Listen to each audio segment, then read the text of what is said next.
సరే ఇంకొక ప్రధాన అంశం సార్. ఏపీ రాజకీయాలకి, దేశ రాజకీయాలకి ఈవీఎంల అంశం. మనం చాలాసార్లు మాట్లాడుకున్నాం దీనికి సంబంధించి. ఈవీఎంల ప్రస్తావన ఎప్పుడొచ్చినా కూడా ఏదో ఒక రాజకీయ చర్చ జరుగుతుంది. అది ఎంతవరకు డైరెక్ట్గా మీ అగ్రనేత రాహుల్ గాంధీ గారు చాలాసార్లు పార్లమెంట్ వేదికగా మాట్లాడుతూ వచ్చారు. ఎలక్షన్ కమిషన్కి సంబంధించి మాట్లాడుతూ వచ్చారు. మనం కూడా ఆ ఎలక్షన్ కమిషన్కి సంబంధించి ఆ బాడీని నిర్ణయించే ప్రక్రియకి సంబంధించి కూడా మనం మాట్లాడుకుంటూ వచ్చాము. అయితే ఇప్పుడు ఈవీఎంలకు సంబంధించి ఒక పెద్ద చర్చ మళ్ళీ విస్తృతంగా మారుతూ వస్తుంది. ప్రజలందరూ కూడా దీని గురించి చర్చించుకుంటూ ఉంటున్నారు. ఏంటంటే అమెరికా ఇంటెలిజెన్స్కి సంబంధించిన ఒక కీలక వ్యక్తి ఈవీఎంలకు సంబంధించిన వ్యవహారం మీద కొన్ని సంచలన వ్యాఖ్యలు చేస్తూ వచ్చారు. ఆమె ఏం మాట్లాడుతూ వచ్చారంటే ఈవీఎంలు అంటే అగ్రదేశాలకు సంబంధించి కావచ్చు, చాలా ప్రధాన టాప్లో ఉన్నటువంటి దేశాలన్నింటినీ కూడా ఈవీఎంలు బాయ్కాట్ చేసుకుంటూ వచ్చారు. ఇక్కడ అందరూ కూడా బ్యాలెట్తోనే ఎన్నికలకు వెళ్తూ ఉన్నారు. దాదాపు ఒక 14 నుంచి 15 దేశాల్లో మాత్రమే ఈవీఎంలు వాడుతున్నారు. దాంట్లో కూడా భారతదేశం ఒకటి ఉంది. సో ఈవీఎంని హ్యాక్ చేయడం 100% పాసిబిలిటీ ఉందని చెప్పేసి ఒక ఇంటెలిజెన్స్, అది కూడా అమెరికా లాంటి దేశానికి సంబంధించిన ఒక ఇంటెలిజెన్స్ అధికారి చెప్పడం ఏంటి? అసలు ఏపీ రాజకీయాలు, దేశ రాజకీయాలు, ఇటీవల పార్లమెంటు అసెంబ్లీ ఎన్నికలు జరిగినప్పుడు కూడా మనం మాట్లాడుకుంటూ వచ్చాం. ఈవీఎంలు ఎలాంటి గందరగోళాన్ని సృష్టించాయి, ఈవీఎంలకు సంబంధించిన ఆ అవకతవకలు ఎలా జరిగాయని చెప్పేసి ఆవిడ చెప్పినటువంటి మాటల పైన మీరు ఎలా రెస్పాండ్ అవుతారు?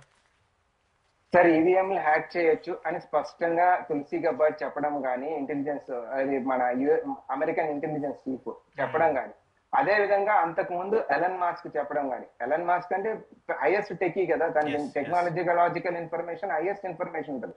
అట్లాగే టెక్నాలజికల్ ఇన్ఫర్మేషన్ ఇంటెలిజెన్స్ సంబంధించి తులసి గబ్బార్డ్ కూడా ఆమె అంతే టెక్నాలజికల్ ఎక్స్పర్ట్ అయి ఉంటది కదా. సో వాళ్ళందరూ డెఫినెట్ గా ఈవీఎంలు హ్యాక్ చేయొచ్చు అని మాట్లాడుతున్న తరుణంలో భారతీయ జనతా పార్టీకి చెందిన మంత్రి కూడా ఈవీఎంలు, ఇది కేరళకు చెందిన రాజీవ్ చంద్రశేఖర్ ఒక ట్వీట్ చేసినప్పుడు ఎలన్ మాస్క్ అది తన ప్రతిస్పందనగా ట్వీట్ చేయడం చెప్పింది. Any missionary can be hacked అని చెప్పడం జరిగింది. సో ఏదైనా హ్యాక్ చేయొచ్చు అని ఎలన్ మాస్క్ స్పష్టంగా చెప్తున్నాడు. ఇవాళ తులసి గబ్బర్డ్ వాళ్ళ ఇంటెలిజెన్స్ చీఫ్ వచ్చి డెఫినెట్ గా దేశంలో ఈవీఎంలలో ఎలక్షన్ జరిగే ప్రతి చోట హ్యాకింగ్ కంప్లైంట్స్ వస్తా ఉన్నాయని మాట్లాడుతున్న తరుణంలో ఎలక్షన్ కమిషన్ ఆఫ్ ఇండియా బయటకు వచ్చి ఊరికే మామ అనే స్టేట్మెంట్ ఇవ్వడం కాకుండా వివిప్యాట్ స్లిప్స్ ని కౌంట్ చేయడంలో వాళ్ళకున్న బాధ ఏంటి అంటే ప్రజలకి ఉన్న అనుమానాన్ని నివృత్తి చేయడంలో వాళ్ళకున్న బాధ ఏంటి? వివిప్యాట్ స్లిప్స్ 100% కౌంట్ చేస్తాం, ఎందుకు మా పైన ఆరోపణ చేస్తున్నారు? ఈ అగ్రరాజ్యం ఈ రకంగా మాట్లాడడం చాలా తప్పు. నెక్స్ట్ ఏ ఎలక్షన్ జరిగినా సరే ఈవీఎం మెషిన్స్ తో పాటు మేము వివిప్యాట్లు కూడా కౌంట్ చేసి ఈ రెండు సరి చేసి టాలీ చేసి చూపిస్తాం. మా దేశంలో అట్లాంటిది జరగట్లేదు అని కదా చెప్పాల్సింది. ఇంత పెద్ద ప్రజాస్వామ్య దేశం అది మాట్లాడకుండా మా దగ్గర జరగట్లేదు, మేము చెయ్యట్లేదు అనే మాట మాత్రమే మాట్లాడేసి తప్పించుకొని తిరిగే మాట. ఇన్ఫాక్ట్ సుప్రీం కోర్టు కూడా కొంత పర్సెంటేజ్ ని డిసైడ్ చేసి ఇంత పర్సెంటేజ్ ని కౌంట్ చేయండి అంటే ఆ పర్సెంటేజ్ ని కూడా కౌంట్ చేసే పరిస్థితులు లేకుండా ఎలక్షన్ కమిషన్ యొక్క రూల్స్ ని అమెండ్ చేసుకునే పరిస్థితుల్లో ఉన్న తరుణంలో అనుమానం ఎక్కడైనా కానీ ఖచ్చితంగా డెఫినెట్ గా బలపడే అవకాశం ఉంటుంది అశోక్ గారు. ఇంకో విషయం ఏమంటే వీళ్ళు ఓటర్ లిస్టులు కూడా మాల్ ప్రాక్టీస్ చేస్తా ఉన్నారు. ఓటర్ లిస్టులో కూడా చాలా తప్పులు జరుగుతా ఉన్నాయి. సర్టెన్ అంటే 4-5 నెలల కాలంలోనే 60-70 లక్షల మంది ఓట్లు చేర్పించడం జరిగింది. సో ఈ రకరకాల మ్యానిపులేషన్స్ అంతటికి కూడా ఈ ఎలక్షన్ కమిషన్ ఆఫ్ ఇండియా సమాధానం చెప్పట్లేదు, దాన్ని పట్టించుకున్న పాపాన్ని పోవట్లేదు. సో ఏదో జరుగుతా ఉంది అనే అనుమానం మాత్రం ఇవాళ ప్రతి ఒక్క భారతీయుడిలో ఉంది. ఈవెన్ భారతీయ జనతా పార్టీకి ఓటేసే వాళ్ళు కూడా ఏదో ఒకటి చేసి మేము గెలుస్తామనే నమ్మకంతో వాళ్ళు ఉన్నారు.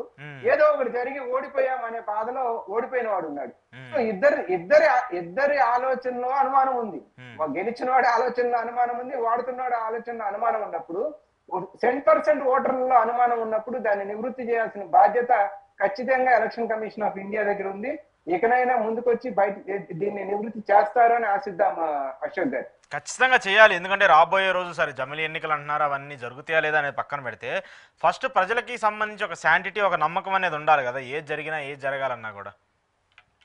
దీని పట్ల ఇంకో ప్రమాదం కూడా ఉంది. ఎందుకంటే ఏ ఓటేసినా వాడికే పోద్దులే, ఇంకెందుకు ఓటేయడం అనే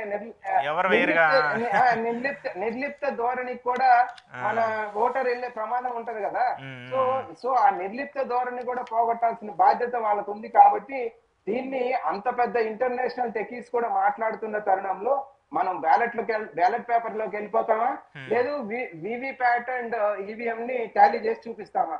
ఈ అనుమానాన్ని అయితే నివృత్తి చేయాల్సిన, అదర్వైజ్ దొంగతనంగా గెలిచారని అపవాదం ఎందుకు రూలింగ్ పార్టీ మొయ్యాలి? ఇప్పుడు మ్యాండేట్ ని స్టీల్ చేసి దొంగతనంగా కూర్చున్నారనే ఆ అపవాదం ఎందుకు అపవాదం మొయ్యటానికి కూడా సిద్ధపడుతున్నారు తప్ప దాన్ని నివృత్తి చేసేదానికి ముందుకు రావట్లేదు కదా. సో సో దాంట్లో ఇంకా అనుమానం బలపడతా ఉంది కదా మనకి.